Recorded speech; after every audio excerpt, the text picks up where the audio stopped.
बुद्ध कहते हैं, आप तब तक उस मार्ग पर नहीं चल सकते जब तक आप खुद वो मार्ग नहीं बन जाते। लोग सवाल पूछते हैं, मेरा मन नहीं लग रहा, मैं क्या करूं? मैं मन को शांत रखना चाहता हूं, एकांत रखना चाहता हूं, मन को साधना चाहता हूं, पर मन कहीं नहीं लगता, हमेशा भटकता रहता है। एक कहानी के जरिए हम थोड़ा इसे समझाने की कोशिश करते हैं। एक गुरु अपने शिष्यों को ध्यान साधना सिखा रहे थे। तभी एक शिष्य बोला, हे गुरु, मैं कुछ समझ नहीं पा रहा हूँ, क्या मैं आपसे कुछ पूछ सकता हूँ? गुरु ने कहा, हाँ पूछ सकते हो। शिष्य ने कहा, मैं पानी पीता हूँ तो मेरी प्यास बुझ जाती है, या कोई भी पानी पीता है तो उसकी प्यास बुझ जाती है, तो ये ध्यान के संबंध में क्यों नहीं होता? जब हम आपके कहे अनुसार एक जैसा ध्यान करते हैं तो हम में से कोई पहले कोई बाद में तो कोई कभी भी ध्यान की स्थिति को प्राप्त नहीं कर पाता। ऐसा क्यों होता है? जैसे पानी से सबकी प्यास बुझ जाती है, वैसे ही ध्यान से सबके ज्ञान चक्षु खुल जाने चाहिए, पर ऐसा क्यों नहीं होता है? गुरु ने कहा, कल किसी ने भोजन पर मुझे आमंत्रित किया है, कल तुम मेरे साथ चलना, मैं तुम्हारे प्रश्नों के उत्तर वहीं दूंगा। अगले दिन दोनों गुरु शिष्य भोजन के लिए एक धनी व्यक्ति के घर पहुंचे। धनी व्यक्ति की पत्नी उन्हें भोजन पर बुलाया था। दोनों भोजन करने बैठ गए। उन्हीं के साथ उस स्त्री का पति भी भोजन करने बैठा हुआ था।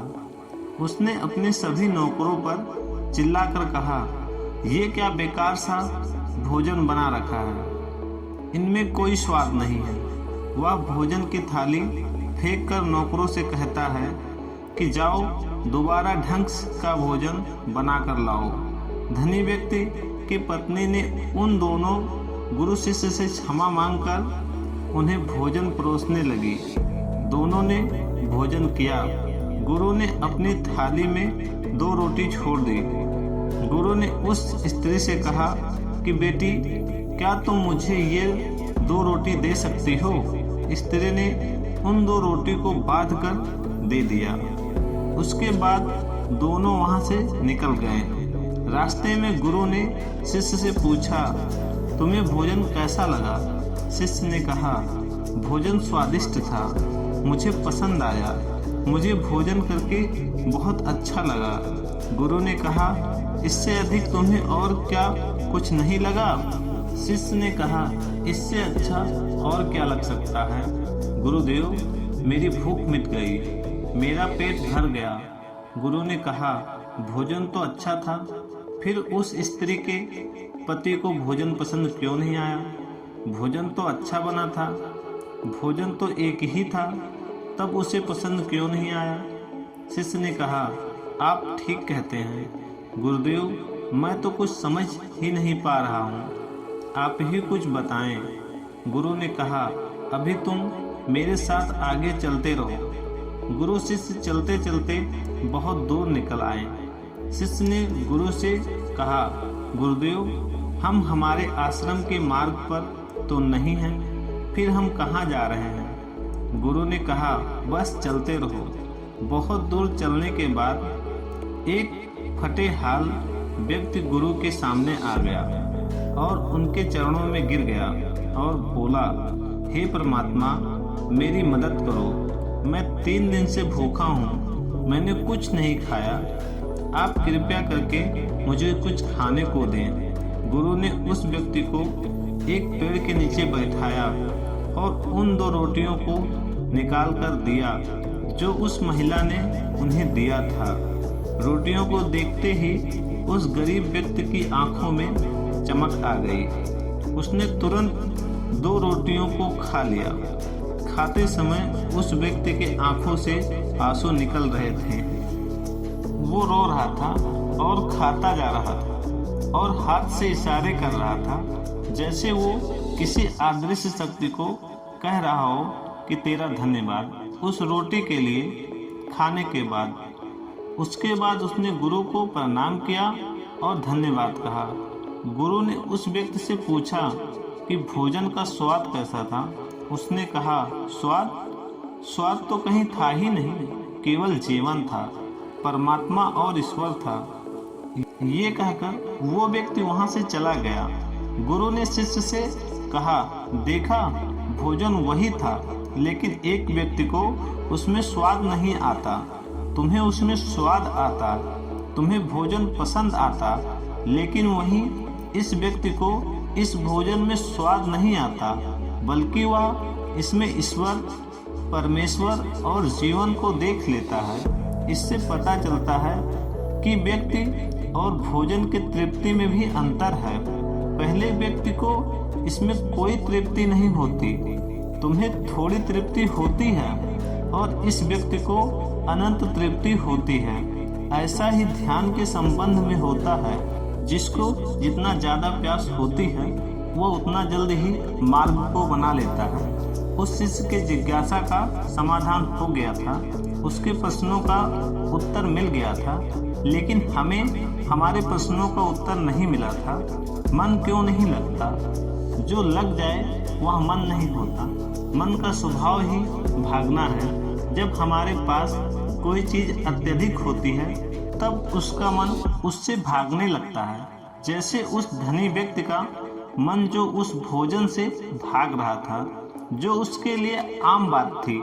लेकिन जब कोई चीज़ हमारे पास सीमित मात्रा में होती है और हमें मिल भी जाती है, तब हमारा मन उससे जुड़ा भी रहता है और हम उस चीज़ की थोड़ी बहुत अहमियत भी रखते हैं। जैसे उस शिष्य का मन जो उसके भोजन से थोड़ा बहुत जुड़ा हुआ था, तो उसने उस भोजन के स्वाद को भी जाना। लेकिन जब हमें कोई चीज़ चाहिए होती है और वो हमारे पास नहीं होती है, तो पहले हमारा मन उस चीज़ के लिए बहुत लालायित रहता है। वो हर पल हर हाल में उसे पा लेना चाहता है। लेकिन जब कोई चीज़ प्राणों पर आ जाए तब मन गायब हो जाता है। तब आप स्वाद नहीं देखते हैं, भोजन का प्रकार नहीं देखते हैं, तब आपको सिर्फ भोजन चाहिए होता है। तब आप एकाग्र हो जाते हैं। भोजन के लिए जो मिले उसी में आपको आनंद आ जाता है। स्वाद हो या ना हो, आपके प्राण अंतर तक उसे स्वीकार लेते हैं। और ये तब होता है जब मन नहीं होता। हम हमारे मन को लगाने की बहुत कोशिश करते हैं, तो कुछ अपने काम में लगाने की कोशिश करते हैं, लेकिन आपने देखा होगा मन कहीं नहीं लगता और ये लग भी नहीं सकता, क्योंकि इसका काम किसी चीज़ में लगाना ही नहीं है, बल्कि उसका काम आपको भगाना है इधर उधर। एक चीज़ आपको मिली तो दूसरी चीज़ पर ले जाना, दूसरी चीज़ आपको मिली तो तीसरी चीज़ पर ले जाना। मन संतुष्टि को नहीं जानता, वह केवल पाना जानता है। पाने के बाद भूल जाना जानता है। जो मिल गया उसे छोड़ देने की आदत होती है, जो छूट गया उसे फिर से पा लेने की आदत मन की होती है।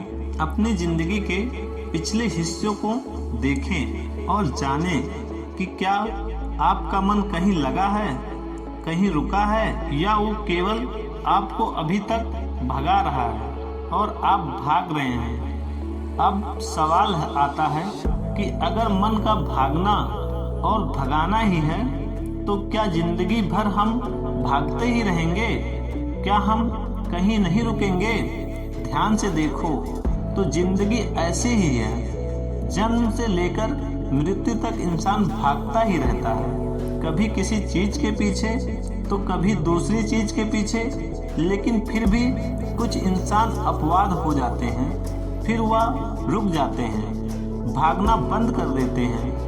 तब चीज़ें उनके पीछे भागती हैं, वो किसी चीज़ के पीछे नहीं भागते। इसका सबसे बड़ा उदाहरण गौतम बुद्ध है। हम आम लोग कैसे अपने जीवन में ठहराव ला सकते हैं? कैसे हम अपने जीवन में एकाग्रता ला सकते हैं? कैसे हम अपने जीवन में अपने मन को अपने आप को नियंत्रित करने से रोक सकते हैं और इसका एक ही रास्ता है, वो है ध्यान व्यवस्था लाना। मन भागता है, ध्यान ठहराव बुलाता है। मन लालच देता है, ध्यान लालच को देखने की दृष्टि देता है। मन कहता है दूसरी चीज को पकड़ ले, ध्यान कहता है जो मिला है उसे जान ले। ध्यान एकाग्रता लाता है, लेकिन ध्यान को लेकर भी हम भ्रमित रहते हैं।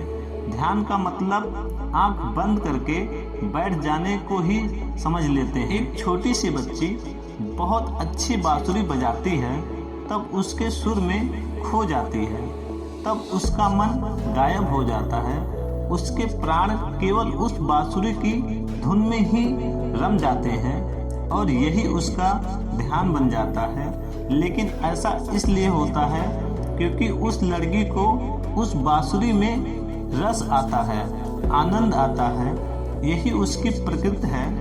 वह वही कर रही है जो वो हो सकती है। एक अध्यापक है, जब वह अपने छात्रों को पढ़ाता है तो उसमें खो जाता है। वो अपने प्राणों से उस पढ़ाने का आनंद लेता है, उसमें उसकी रुचि है, यही उसकी प्रकृति है।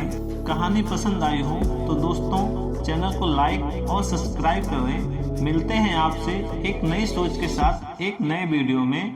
जय हिंद, जय भारत।